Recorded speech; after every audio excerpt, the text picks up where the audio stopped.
सुनहरे बालों वाला अवतार चुप रहता है, जबकि लियू शेंग अपने पुराने गुरु यांग ई झाओ के आध्यात्मिक रूप को हैरानी से घूरता रहता है। वो रूप ज्ञान देना शुरू करता है और 4 तत्वों पृथ्वी, वायु, जल और अग्नि की मूल प्रकृति पर सवाल उठाता है। ध्यान से सुनते हुए लियू शेंग को एहसास होता है कि वो इस तकनीक को पहले क्यों नहीं समझ पाया था। इसके मुख्य सिद्धांत उसके अपने 5 तत्वों के बारे में समझ से मेल नहीं खाते थे, जिसके कारण मार्शल कला के अलग अलग रास्तों को मिलाने की उसकी कोशिशें नाकाम हो गई थीं।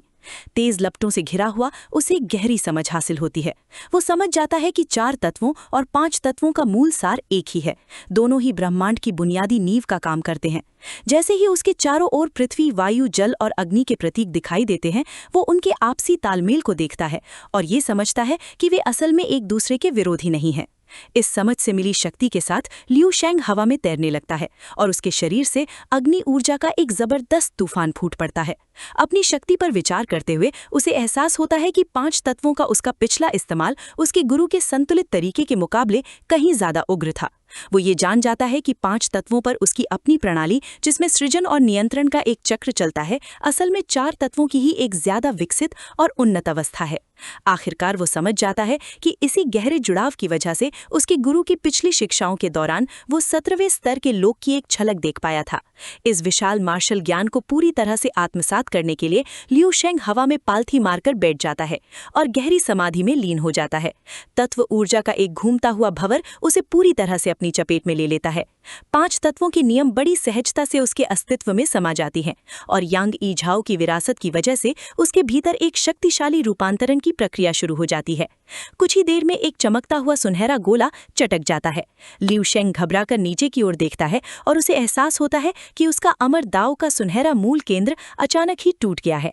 वो मूल केंद्र एक चकाचौंध कर देने वाले ब्रह्मांडीय विस्फोट के साथ बिखर जाता है और ऊर्जा के उस विशाल प्रवाह को देखकर लियू शेंग पूरी तरह से हक्का बक्का रह जाता है।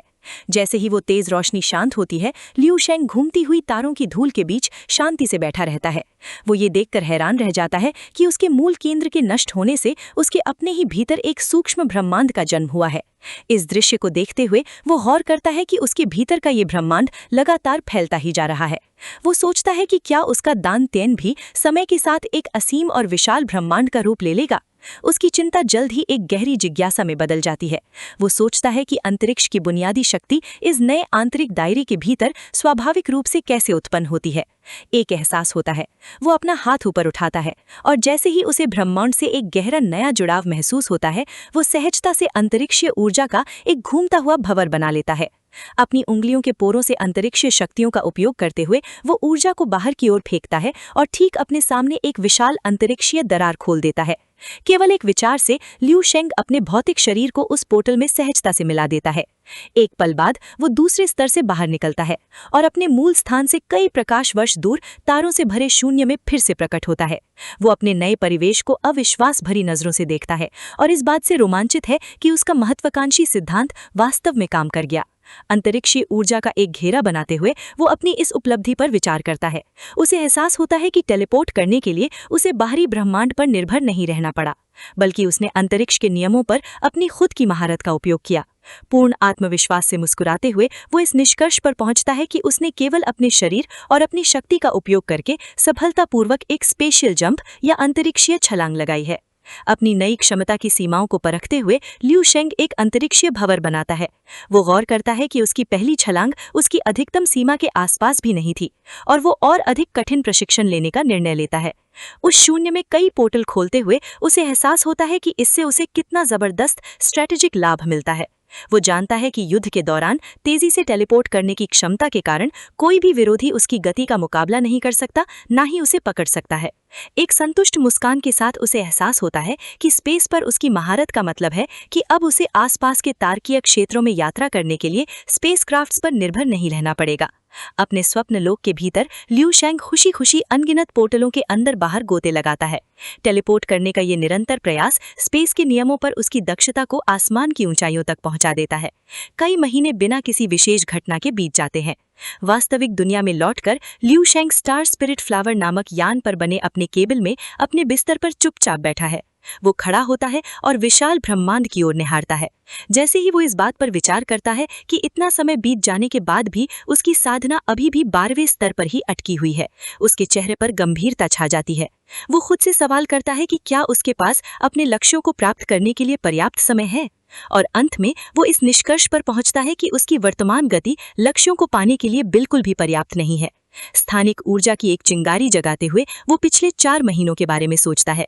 स्थानिक नियम के युद्ध संबंधी उपयोगों में महारत हासिल करने के बाद उसे पूरा भरोसा है कि लेवल 14 से नीचे का कोई भी व्यक्ति सीधी लड़ाई में उसे चोट नहीं पहुंचा सकता।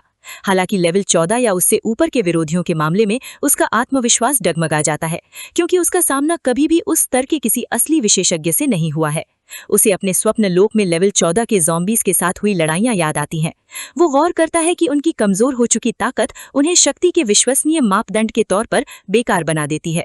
उसे ये भी एहसास होता है कि स्वप्न लोक के ज़ॉम्बीज में असली आक्रामकता की कमी होती है। जब भी वो अपनी स्थानिक शक्ति का उपयोग करके पीछे हटता है, काबिलियत के साथ मरे हुए लोग हमला करना बंद कर देते हैं और कभी उसका पीछा नहीं करते, जिसका मतलब है कि उस पर अपनी मौजूदा लिमिट से आगे बढ़ने का कोई प्रेशर नहीं है। लियू शेंग अपनी हथेली में स्पेशल एनर्जी का एक बहुत ज्यादा कॉन्सेंट्रेटेड गोला बनाता है। अपनी मूवमेंट की काबिलियत के साथ उसने स्पेस के नियम का इस्तेमाल करके एक खतरनाक अटैकिंग टेक्निक डेवलप की है। वो इस वॉलेटाइल एनर्जी को सीधे दुश्मन के शरीर के अंदर टेलीपोर्ट करके फिजिकल डिफेंस को बाईपास कर सकता है, जिससे दुश्मन अंदर से बाहर तक फट जाता है। एक कॉन्फिडेंट मुस्कान के साथ लियू शेंग को एहसास होता है कि उसका हथियार इतना बड़ा हो गया है कि वो मुश्किल से अपने सभी पावरफुल ट्रम्प कार्ड्स का हिसाब रख पा रहा है। अपनी उंगलियां चटकाते हुए वो एक पुरानी निराशा को मानता है। स्पेस पर अपनी तेज मास्टरी के बावजूद उसे अभी भी बिल्कुल पता नहीं कि समय के मुश्किल नियम को कैसे समझा जाए। लियू शेंग एक चमकदार हलचल भरे मॉडर्न शहर में एक भीड़ भरे फुटपाथ के बीचों बीच आम पैदल चलने वालों से घिरा हुआ दिखाई देता है। बच्चे खेल खेल में उसके पास से भागते हैं, लेकिन लियू शेंग एकदम शांत रहता है, बहती भीड़ के सामने एक पत्थर की तरह खड़ा रहता है। उसे लगता है कि ये शांत शहर उसकी यादों का बस एक बनावटी भ्रम है। वो जानता है कि कड़वी सच्चाई ये है कि आने वाली कॉस्मिक मुसीबत में सबसे पहले उसका अपना ग्रह ही तबाह होगा। भ्रम को देखते हुए उसे दुख होता है कि वो इस मनगढ़ंत टाइमलाइन को सिर्फ देखने वाला है। जैसे ही उसके दिमाग में अजीब घड़ियों का भंवर आता है, वो समय की जबरदस्त महानता के बारे में सोचता है। उसे एहसास होता है कि जगह की ताकतों को तो बदला जा सकता है, लेकिन समय का बहाव उसकी समझ से पूरी तरह बाहर है। उसके गहरे ख्याल अचानक एक तेज बीप वाले नोटिफिकेशन से टूट जाते हैं। उसके चेहरे पर एक प्यारी सी मुस्कान फैल जाती है जब उसे एहसास होता है कि लंबी समय की चुप्पी के बाद आखिरकार किसी ने उससे कांटेक्ट किया है। ये वीडियो का अंत है। अगर आप लोग अगला भाग देखना चाहते हैं तो हमारे चैनल को सब्सक्राइब करें।